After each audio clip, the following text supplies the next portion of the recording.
নমস্কার বন্ধুরা, মন্দিরাস ইন্ডিয়ান কিচেনে সকলকে স্বাগত। আমি মন্দিরা ফ্রম সিমলা চলে এসেছি আবারও নতুন একটা রেসিপি নিয়ে আপনাদের সামনে। আজকে আমি আপনাদেরকে বানিয়ে দেখাবো মসুরি ডালের কচুরি। এখন তো শীতকাল, আর শীতকালে রাতে ডিনারে যদি এরকম গরম গরম মসুরি ডালের কচুরি আর কষা কষা মাংস কিংবা নিরামিষের দিনে গা মাখা আলুর দম হলে ব্যাপারটা কিন্তু জমে যাবে। শীতকালের দিনে আমরা সাধারণত মটরশুঁটি কচুরিই বানিয়ে থাকি, তবে একবার এইভাবে মসুরি ডালে কচুরি বানিয়ে দেখতে পারেন। এর স্বাদ কিন্তু দারুণ লাগে।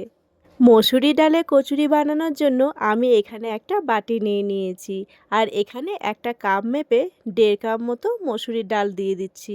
আপনারা এখানে মেজারমেন্টটা আপনাদের হিসাব মতন করে নিয়ে নেবেন। এরপরে আমি মসুরির ডালটাকে ভালো করে জল দিয়ে ধুয়ে নিয়েছি। এরপরে এর মধ্যে 2 কাপ মতন জল দিয়ে দিচ্ছি। জলটা যদিও আপনারা আপনাদের হিসাব মতন দিয়ে দেবেন, ডালটা ভেজানোর জন্য যতটা জলের প্রয়োজন।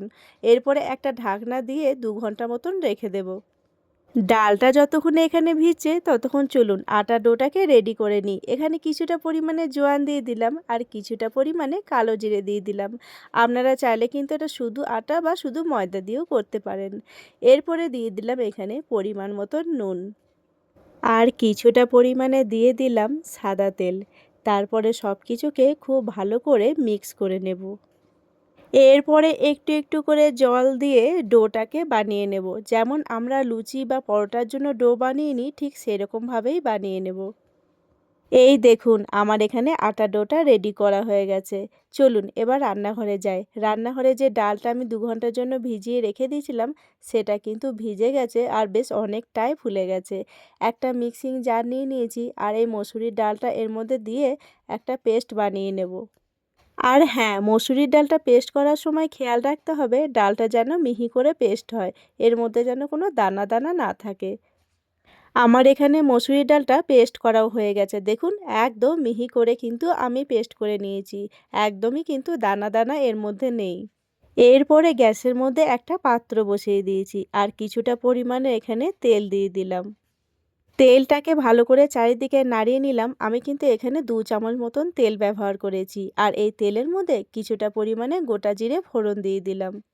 এরপরে যে মসুরির ডালটা আমি বেটে রেখেছিলাম সেটাও কিন্তু এর মধ্যে দিয়ে দিচ্ছি।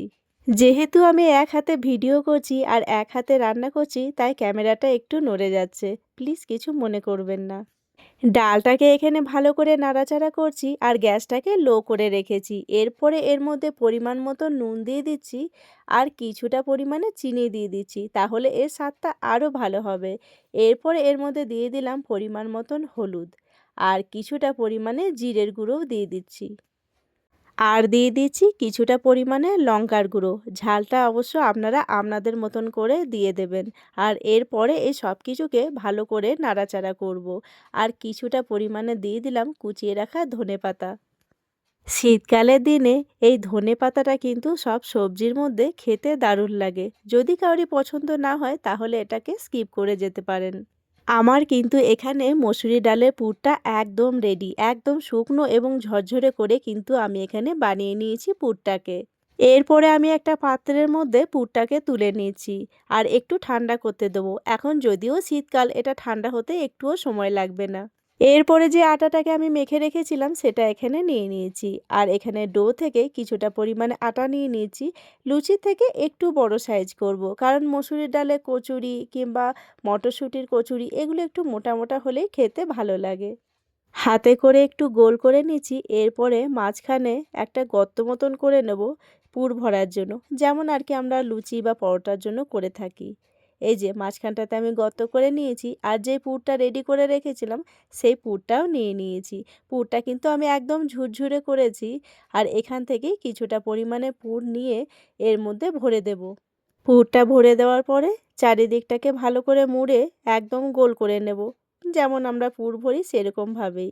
শীতকালের দিনে এরকম গরম গরম লুচি পরোটা বা মটরশুঁটির কচুরি খেতে কার কার ভালো লাগে? আমার তো দারুণ লাগে।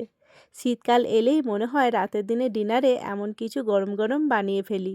আপনারা চাইলে মসুরি ডালে কচুরি ছাড়া মসুরি ডালে পরোটাও বানিয়ে দেখতে পারেন, সেটাও কিন্তু দারুণ লাগে। আর আমার এখানে দেখুন সব লইগুলোই বানানো হয়ে গেছে। আমি এখানে কচুরিগুলোকে বেলে নিয়েছি, একটু মোটা মোটা করেই কচুরিগুলোকে বেলে নিয়েছি। আর আগে থেকে গ্যাসের মধ্যে একটা কড়াই বসিয়ে দিয়েছিলাম আর সেখানে পরিমাণ মতন তেল দিয়ে দিয়েছিলাম। তেলটা একটু গরম হয়ে গেছে আর একটা একটা করে কচুরিগুলোকে ভেজে নেব। আমার এই ছোট্ট ছোট্ট রেসিপিগুলো আপনাদের কেমন লাগছে অবশ্যই কমেন্ট করে জানিয়ে যাবেন। আর যারা নতুন বন্ধু হতে চান তারা সুন্দর একটা কমেন্ট রেখে যাবেন, আমি সেই কমেন্ট ধরে পৌঁছে যাব আপনার পরিবারে। আপনাদের সুন্দর সুন্দর কমেন্ট দেখলে আমাদের ভিডিও করার উৎসাহ আরও অনেকটাই বেড়ে যায়। আমার এখানে একটা কচুরি লাল লাল করে ভাজাও হয়ে গেছে, ঠিক একইভাবে বাকি কচুরিগুলো আমি ভেজে নেব। কচুরিটা দেখতে দেখেছেন কতটা লোভনীয় হয়েছে, মনে হচ্ছে শুধুই গরম গরম খেয়ে নিই। সত্যি কথা বলতে এই সব কচুরি খাওয়ার জন্য কিন্তু কোনো সবজিরও প্রয়োজন হয় না। তার কারণ কচুরির মধ্যে যে স্টাফিংটা দেওয়া থাকে সেটাই তো তার স্বাদ দ্বিগুণ বাড়িয়ে দেয়। আপনারাও ঝটপট বানিয়ে ফেলুন শীতের সন্ধ্যায় এরকম গরম গরম মসুরি ডালের কচুরি, খেতে দুর্দান্ত লাগে। বাচ্চা থেকে বড় সবার পছন্দ আসবে।